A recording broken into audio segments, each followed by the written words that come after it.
पोळी जरी दिली तर माझ्या पोटाची भूक भागेल. म्हणून त्या दारापुढे सुंदर असं तो भजन गात होता.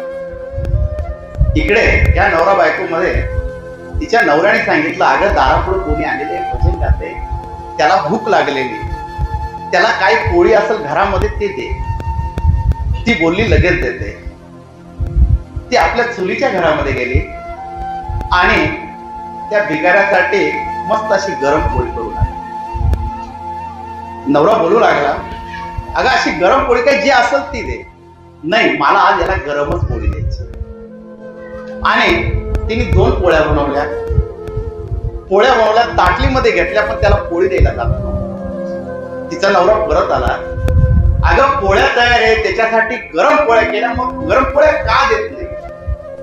ती बोलू लागली, तो भजन इतकं सुंदर गातोय, जर मी त्याला पोळी दिली तर त्याचं भजन बंद होईल.